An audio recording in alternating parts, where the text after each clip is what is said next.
Hey, welcome back to my channel. In today's video, I'm going to be reviewing Emirates Business Class on the upper deck of an Airbus A380 between Dubai and Singapore on my recent flight in September 2025. I'm not really going to spend much time focusing on the pre-flight experience at Dubai Airport, as I was only transiting here for a very short amount of time. Instead, I'm going to jump straight on the plane. I'm going to review the seat, the amenity kit, the food and drink, the facilities and service, and of course, the landing into Singapore Changi Airport. The flight today from Dubai to Singapore clocks in at about 5,800 kilometers and takes approximately 7.5 hours. As I mentioned earlier in the video, I was only transiting in Dubai Airport. I was actually flying from Portugal. You can see the flight from Portugal to Dubai earlier in my channel and linked at the end of this video. Having arrived at the gate, I made my way through to connecting transfers, which, as Dubai pretty much survives off of these, was an incredibly smooth process. I was through in minutes and on my way to the lounge to grab a quick drink before heading to the gate. I sat down in my seat and two things struck me straight away. The first was how much storage space there was to the left. I had 3 entire compartments all to myself. And second was how nice the seat looked. I really liked the white leather. I was one of the first to board, and so the cabin on the upper deck of the A380 was very quiet when I got in. I was happy to see that I wasn't the only one filming. All jokes aside though, it did take about 30 minutes for the rest of the passengers to board. Blankets and bedding were provided, which were pre-given to passengers and stored in their side compartments. The finish was a nice dark mahogany coloured wood, which looked nice and set a very nice theme for the cabin. The in-flight entertainment was controlled by an iPad-style device on the right, although it wasn't actually an iPad. As seems to be the case on most Emirates flights, you get a sort of mini bar to the side, featuring non-alcoholic drinks and snacks. The seat also featured multiple charging options, including a universal power socket, USB-A and USB-C. It was so cool to see them provide all 3. The Emirates in-flight entertainment is called ICE and could also be controlled by this remote control, which I personally found to be more practical than using the iPad screen. The seat was controlled by these 4 buttons. It doesn't get much simpler than that, and they were very intuitive and easy to use and understand. There was a decently sized TV screen provided, and as you can see here, there was plenty of space in the seat, and I certainly wasn't going to feel cramped for the next 7 hours. There was even room to store my shoes, so I didn't have to put them in the overhead compartment. Before we took off, the crew came round with amenity kits to hand out. I didn't review this on the flight, but I in fact took a look when I got home. So, let's take a look now.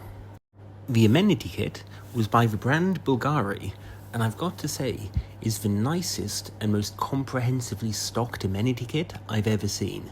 I mean, as you can see here, it was practically stuffed to bursting. You got everything you could possibly need, from a shaving foam and shaver, which was by the brand Gillette, so they certainly didn't skimp on the money for this. You also got a branded deodorant, and this was a theme here. Everything was either a high-end brand or very good quality. You got a hand cream by the brand Voya, which seems to feature throughout the Emirates flight. You also got a packet of tissues, as if all this wasn't enough, and it keeps on going. I dug out for a few more minutes. There's a comb, for you to comb your hair obviously. There's a dental kit, comprising of a toothbrush and a little bottle of toothpaste. There was a Bulgari body lotion, as well as a Bulgari lip balm. It was incredible to see so many high-end brands in an amenity kit. I didn't even know that Bulgari did a lip balm. You also got an aftershave balm, which I'm not quite sure how that's different to the other balms, but fair enough, maybe it's fragranced. Hey, if you're enjoying the video so far, please subscribe, it really helps the channel. Also provided was a miniature bottle of eau de parfum. This was only small, but I mean, it's understandable for a flight. but it was incredible to see how much detail they went to making this kit as comprehensive as possible. And there we are. That's everything was provided in the amenity kit. I think you can see here why I say it was the most generous and comprehensive I've ever seen. The headphones are Emirates' own brand and are some of the nicest headphones I've seen in the sky. I've mentioned this before, but I really like the wooden trim. It looks so nice. They were padded, noise cancelling and comfortable. The flight provided me with two menus, one for wine and one for everything else. Let's take a look inside them. The first menu we're going to look at is the everything else menu, which is tall and slim. It starts by offering a variety of mocktails, soft drinks and cocktails, as well as tea and coffee. In addition, you can order several spirits. As this was a night flight, you could order light bites on takeoff, but they would be serving the main meal, breakfast, before landing. I didn't order any of the light bites as I wanted to go straight to sleep, but I'll review the breakfast later in the video. Naturally, given the airline, the menu also repeated in Arabic. Next up, we'll take a look at the wine list. For champagne, Veuve Clicquot is served. There was also a choice of 2 white wines and 2 red wines, and a port to finish off. A pair of slippers were provided, although I will say they were a little bit tight and they didn't have anything larger. After what seemed like a while, but I checked on Flight Radar on landing and it wasn't, we pushed back from the gate. I think I just boarded too early.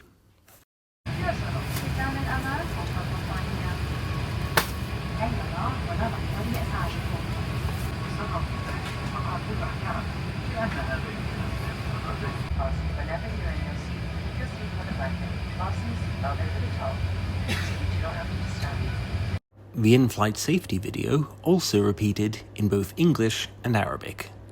The taxi to the runway was quite short, maybe 5 minutes, and before I knew it, we were ready to take off.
That takeoff was so smooth. I'm not sure if you could pick it up on the video, but it barely felt like it was accelerating at all, and then before we knew it, we lifted off. As I mentioned, this was a night flight, and actually took off at about 3 o'clock in the morning, so I wanted to go straight to sleep. I nipped into the toilets to get changed into my pyjamas, and also to check them out. Understandably, they were spotless, and we had only just taken off. Still, they were impressively stocked with a huge amount of amenities, including hand creams, toothbrushes, shavers, and combs. I particularly liked the small tubes of hand cream. As is usual on Emirates flights, as I have now learned, they provide his and hers cologne by the Voya brand. I've never heard of this brand before, but it definitely smells nice. Overall, a lovely toilet, and they made a big effort to differentiate it from economy. With that said, it's now time for me to get some sleep. So, good night, and I will see you when I wake up. Good morning. After a lovely 5 hours sleep, it was time to have my breakfast. The crew came by to set up the table and began serving shortly afterwards. Taking a quick look around the cabin, it seems that it was about 50-50 between awake and asleep. For my breakfast, I ordered some fresh fruits, a croissant, and some beef noodles. The croissant was surprisingly fresh considering we were 5 hours into the flight. The same could be said for the fruits, although the portion was a little bit small. I knew that ordering beef noodles on an Arab airline would not necessarily be the best version of it, and I was right. But I'd been in Europe for the past 3 weeks, and I was missing Asian food, so this really hit the spot. Overall, a lovely breakfast, and they say the best compliment you can give a chef is an empty plate, and those beef noodles were gone, so they can't have been that bad. I did eat the croissant shortly afterwards. Also, very importantly, I had a cup of coffee, as my body had no idea what time zone I was on at this point.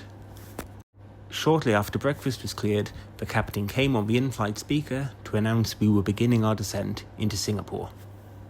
I looked out of a window and saw that it was a lovely sunny day. Well, I guess it technically always is above the clouds, but it was still nice to see.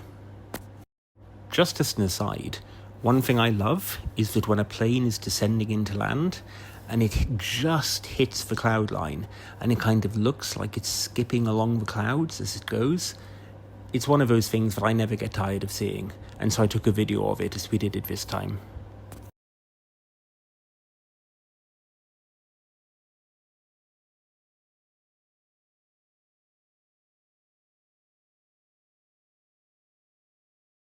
With everybody seated, it was time to land. Another thing I find cool is that when you come into land, any bottles that you have crush in on themselves because of the air decompressing. If you had any doubt that you were actually flying through the sky, this is proof.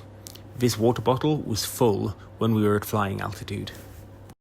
I looked out of a window of my plane and saw Singapore approaching in the distance.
Not a bad landing, and it seemed like we were at the gate literally about 30 seconds after we landed.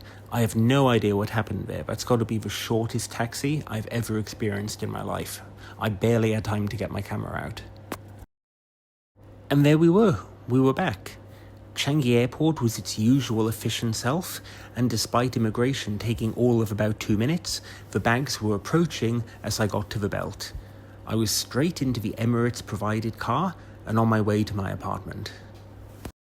I should mention that Emirates offers a car service that will take you home, provided your home is within 80 kilometers of the airport, which for Singapore effectively provides island-wide coverage, as all homes are within 80 kilometers of Changi Airport.